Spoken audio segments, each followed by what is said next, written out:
जब से कश्मीर के पहलगाम में दर्दनाक घटना हुई है, तब से आप देख रहे होंगे देश में एक अलग ही माहौल हो गया है। हम हमेशा कहते हैं कि हिंदू मुस्लिम भाई भाई, तो अब कहीं ना कहीं हिंदुओं के मन में मुस्लिमों के प्रति जो एक शक था वो और ज्यादा गहरा हो गया है। क्योंकि वहां पर जो पहलगाम में जो घटना हुई है, वहां पर पहली बार ऐसा हुआ है कि निर्दोष लोगों की हत्या पहले भी होती थी, लेकिन पहली बार उनका मजहब पूछकर, उनका धर्म पूछकर उन्हें गोली मारी गई। उनसे कहा गया कलमा पढ़ो नहीं तो तुम्हें शूट कर दिया जाएगा। और जो लोग कलमा नहीं पढ़ पाए, जो लोग इस्लाम धर्म से ताल्लुक नहीं रखते थे, उन्हें वहां पर फौरन गोली मार दी गई। और यह बात जानकर यार कोई भी इंसान हो उसका खून खोलेगा। और बहुत सारे मैं जानता हूं कि इस समय, मतलब मैं भी सनातन धर्म जैन धर्म से ताल्लुक रखता हूं, तो मैं उस भावना को बहुत अच्छे से फील कर सकता हूं कि इस समय हम हिंदू भाई बहनों के मन में क्या फीलिंग आ रही है। इस टाइम पर जो भी हमें मुसलमान दिखाई देता है ना, उसे हम शक की निगाह से देखते हैं और हमारा देखना लाजमी है।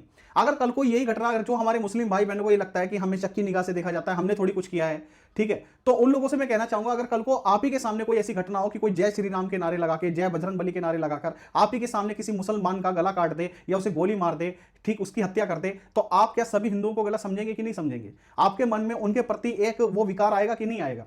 ऐसे ही अगर आज हिंदू भाइयों के मन में अगर इस तरह की कोई भावना आ रही है, तो उस बात को आपको गलत तरह से नहीं लेना चाहिए, उस बात को समझना चाहिए, उनके दर्द को महसूस करना चाहिए। और मैं देख रहा हूं कि बहुत सारे मुस्लिम भाई बहन खुलकर आए, यहां तक कि ओवैसी, जिसे मैं बिल्कुल पसंद नहीं करता हूं, लेकिन फिर भी ओवैसी ने भी इस बात का पुरजोर तरीके से विरोध किया और उसने साफ शब्दों में भी कहा कि भाई पाकिस्तानियों को सबक सिखाना चाहिए जो पाकिस्तान ने किया है। और मैं आपको इससे भी बढ़कर एक बात बताऊं कि पाकिस्तान में, मतलब जो उन्होंने इस घटना को अंजाम दिया, इस बार उन्होंने ऐसा क्यों किया? क्यों किसी का धर्म पूछकर गोली मारी गई और क्यों उनके बीवी बच्चों को जिंदा छोड़ा गया? क्या आपको पता है साजिश के बारे में? तो आज मैं पूरा आपको इसका खुलासा करूंगा इस वीडियो के माध्यम से और आपको सच्चाई का पता चलेगा कि पहली बार ऐसा क्यों हुआ कि किसी का धर्म पूछकर गोली मारी गई। उनका मेन मकसद खाली उन लोगों को मारना नहीं था, तो वो सिर्फ एक ये मैसेज पहुंचाना चाहते थे कि देखो, मुसलमान और हिंदुओं में दंगा कराना ही उनका मेन मकसद था। इसी वजह से धर्म पूछकर गोली मारी गई और वहां के उनके बीवी बच्चों को जिंदा छोड़ दिया गया। ऐसा नहीं कि उन्हें कोई बीवी बच्चों से उनके कोई लगाव था, ना ही उन्होंने औरत को कभी कुछ समझा, ना ही बच्चों को समझा। आतंकवाद मतलब एक ऐसी, मैं कहता हूं ऐसी क्रूरता होती है उन लोगों के अंदर, उनके लिए बीवी बच्चा, वो जब 3-3 6-6 महीने के बच्चों को गोली मार सकते हैं, उनकी निर्मम हत्या कर सकते हैं, तो उन बच्चों को क्यों जीवित छोड़ेंगे? सिर्फ इसलिए छोड़ा गया कि एक पैगाम पहुंचे पूरे देश में कि देखो भाई, हमने मुसलमानों को जिंदा छोड़ा और हिंदुओं को मारा, तो जिससे हिंदू और मुसलमान के बीच नफरत की आग को फैलाया जा सके और पूरे देश में दंगे हों। सबसे पहला मकसद तो उनका यह था। इसी वजह से इस बार धर्म पूछकर गोली मारी गई। पुलवामा के टाइम पर उन्होंने अटैक किया था सेना पर, लेकिन इस बार बेगुनाह लोगों को सिर्फ इसलिए मारा। और दूसरा, इससे भी जो बड़ा उनका मकसद था, कश्मीर में जो एक अमन और शांति बनी हुई थी, वहां पर जो लोगों का रोजगार बढ़ रहा था, वहां का जो कश्मीरी नौजवान जो पहले हाथ में पत्थर उठाया करता था, आज उसने अपने हाथ को रोजगार में लगाया है, एक अच्छे काम में लगाया है, तो वो उनसे बर्दाश्त नहीं हुआ। जब से धारा 370 हटी, आप देख ही रहे होंगे कश्मीर में लगातार डेवलपमेंट हो रही है। वहां पर कितने बड़े बड़े सपने लेकर सरकार भी काम कर रही है और मतलब विदेशों से भी फंडिंग आ रही है, बड़े बड़े वहां पे मतलब कंपनीज के हब खोले जा रहे हैं। तो सिंपल सी बात है, जहां पर भी किसी प्रकार की इंडस्ट्री बनेगी, डेवलपमेंट होगा, तो वहां पर रोजगार बढ़ेगा। और पहले से आप देखेंगे कि पर्यटकों की संख्या भी कितनी बढ़ गई थी। मतलब अगर पहले 1000 लोग घूमने जाते थे, तो अब 10,000 की संख्या में, 1 लाख की संख्या में, मतलब 10 गुना 20 गुना लोग वहां पर घूमने जा रहे थे। लेकिन वही चीज पाकिस्तान के आकाओं को हजम नहीं हुई। उन्हें लगा कि यार, जो कश्मीरियों को हम बरगलाया करते थे, हम उनके मन में आग भरा करते थे कि भाई इनके हाथ में तो मतलब क्या कहते हैं कि हिंदुस्तानी तुम्हारे सगे नहीं है, सगे तो हमें तुम्हारे, तो तुम ये असला बारूद लो, कश्मीर को आजाद कराओ, हमें क्या चाहिए, आजादी। तो वो नारे अब क्यों नहीं लग रहे? क्यों? कश्मीर कहीं ना उनके हिसाब से अब जो कश्मीर का बंदा है वो कहीं ना कहीं अपने सही रास्ते पर आ रहा है, तो वही उनकी सबसे बड़ी तकलीफ थी। इसी वजह से कि वहां पर बेगुनाह लोगों को मारेंगे। आप इसी घटना से ये देख लो कि कितना बड़ा फर्क पड़ा कि जितने भी लोग कश्मीर घूमने जाने वाले थे आने वाले समय में, जून में, जुलाई में, क्योंकि गर्मी का महीना होता है, सबसे ज्यादा लोग ठंड के ऐसी जगह पर जाते हैं घूमने के लिए। इवन हम खुद प्लान कर रहे थे कि मई जून में हम भी जाएंगे घूमने के लिए, लेकिन अब हिम्मत ही नहीं हो सकती। और जितने भी लोगों ने टिकट वगैरह करा रखी थी, सबने कैंसिल करा दी। तो यानी कि 95% वहां पर जितने भी पर्यटन लोग घूमने जाने वाले थे, सबने अपनी बुकिंग कैंसिल करा दी। अब वहां पर आने वाले समय तक, आने वाले 1-2 साल तक, मतलब बहुत ज्यादा मतलब भूखमरी का सामना उन लोगों को करना पड़ेगा जो कश्मीरी लोकल थे। अब बात यह आती है कि इसमें कश्मीरियों की क्या गलती है? तो उनकी कोई गलती नहीं है। यह सच बात है कि कश्मीरी लोगों की कोई गलती नहीं है। हमें उनसे नफरत नहीं करनी चाहिए, उनके बारे में इवन किसी भी मुसलमान से हमारे मन में ये भाव नहीं आना चाहिए कोई भी मुसलमान गलत है। लेकिन जैसे हर सिक्के के 2 पहलू होते हैं, उसी तरह से यहां पर दूसरा पहलू यह भी है कि बिना किसी लोकल की मदद के वो आतंकवादी इतने अंदर तक नहीं घुस सकते थे।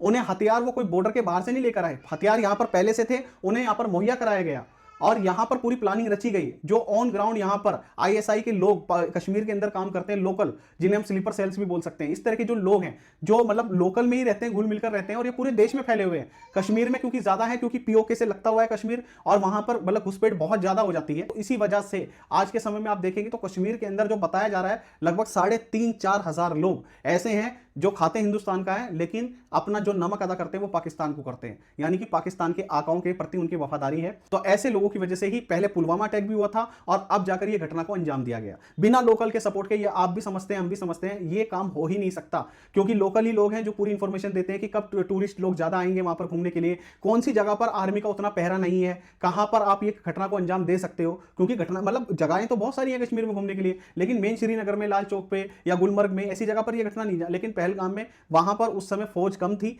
वहां पर आर्मी की संख्या कम थी, बहुत ना के बराबर थी, इसी वजह से वो इस घटना को अंजाम दे पाए।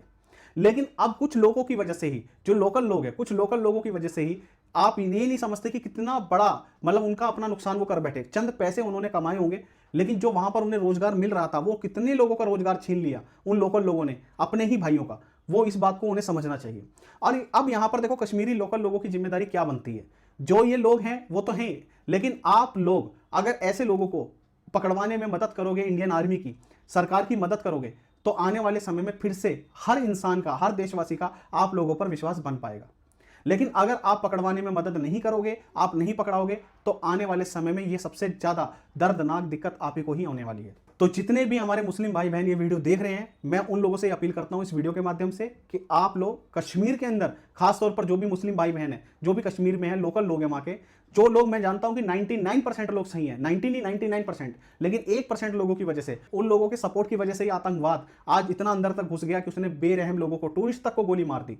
और इस वजह से 99% जो लोग वहां पर सही रोजगार की तरीके से अपना काम करना चाहते हैं, अपने कश्मीर को खुशहाल देखना चाहते हैं, वो नहीं देख पाएंगे। तो वो 99% लोगों की जिम्मेदारी बनती है कि 1% लोगों को वो पकड़वाए। ऐसा हो ही नहीं सकता कि आपकी नजर में वो लोग, भले ही वो इंडियन आर्मी की नजर से बच जाएंगे, लेकिन एक लोकल इंसान जो वहां पर रह रहा है, ऐसा नहीं हो सकता कि उसे उसकी एक्टिविटी के बारे में ना पता चले। अगर आपके सामने वाले घर में चोरी हो रही है और आप ये सोचकर चुप बैठे हो कि यार मुझे क्या मतलब है, मेरे घर में थोड़ी चोरी हो रही है या मैं थोड़ी कुछ गलत कर रहा हूं, तो ये आपकी सबसे बड़ी भूल है। क्योंकि उन 1% लोगों की वजह से 99% या मैं कहता हूं पूरी मुस्लिम कौम बदनाम हो रही है।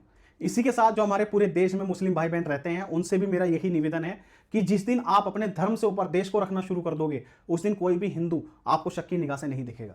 आप लोगों की सबसे बड़ी दिक्कत यह है कि आप अपने धर्म को सबसे ऊपर मानते हो, आपके लिए अपना धर्म सबसे ऊपर है, लेकिन आप ये नहीं समझते कि अगर ये देश ही नहीं रहेगा तो आप अपने धर्म का क्या करोगे। आपको लग रहा होगा कि इस कंट्री में रहना, इंडिया में रहना बहुत डिफिकल्ट है, यहां पर बहुत सारे लोग आपको शक की निगाह से देखते हैं। आप मेरे कहने से मेरे भाई, आप और किसी कंट्री का एक बार सोचकर देखिए, वहां पर इससे भी बुरा हाल है। और यहां तो कुछ भी नहीं है, यहां तो फिर भी आप अपनी आजादी से सांस ले सकते हो, बोल सकते हो। इवन लोग मोदी योगी की कैमरे पर बुराई तक करते हैं, जो यहाँ के मतलब वजीर आजम है, यहाँ के जो प्रधानमंत्री हैं, मुख्यमंत्री हैं, आप उनके बारे में बुरा भला कह सकते हो। ये सिर्फ यही देश है जो आपको आजादी देता है। आज भी जब मैं हिंदुस्तान पाकिस्तान का कहीं क्रिकेट मैच होता हुआ देखता हूं और ऐसे लोगों को देखता हूं जो पाकिस्तान की जीत पर खुशी मना रहे होते हैं, या जब इंडिया के कोई प्लेयर के आउट होने पर खुशी मना रहे होते हैं, तो देखकर बहुत दुख होता है। लगता है कि यार आज भी हमारे देश में ऐसे लोग हैं जो खाते तो हिंदुस्तान का है, लेकिन वफादारी पाकिस्तान के प्रति रखते हैं। तो जो भी हमारे देशवासी हैं, मैं सभी से ये कहना चाहूंगा, एक तो अपने हिंदू भाइयों से भी अपील करना चाहूंगा कि ये समय एकता के साथ रहने का है। अगर हम लोग आपस में फूट डालेंगे या मुसलमान को गलत निगाह से देखेंगे, आपस में दंगे करेंगे, तो इसमें सबसे ज्यादा फायदा पाकिस्तान का है। और पाकिस्तान ने ये चाल जो चली है वो इसी वजह से चली है। जो हमारे देश में लगातार जो डेवलपमेंट हो रही है वो रुक जाए, क्योंकि पाकिस्तान के लोग पता क्या है, वो अपनी लकीर तो बड़ी नहीं कर सकते, तो वो सोचते हैं कि दूसरे की लकीर छोटी कर दो तो हम बड़े हो जाएंगे, जबकि ऐसा कभी हो नहीं पाएगा। बाकी आप में से कितने लोग मेरी बात से सहमत हैं, आप प्लीज कमेंट करके जरूर बताइए। क्या आपको भी लगता है कि पाकिस्तान ने जो धर्म पूछकर हमारे हिंदू भाइयों को गोली मारी है, उसके पीछे यही असली कारण है जो मैंने आपको इस वीडियो में बताया है? तो इस वीडियो को ज्यादा से ज्यादा लाइक करो और चैनल को सब्सक्राइब करो, अपने दोस्तों में शेयर करो, सभी व्हाट्सएप ग्रुप में, जिससे कोई भी हिंदू या मुस्लिम भाई गलतफहमी का शिकार ना हो। जय हिंद।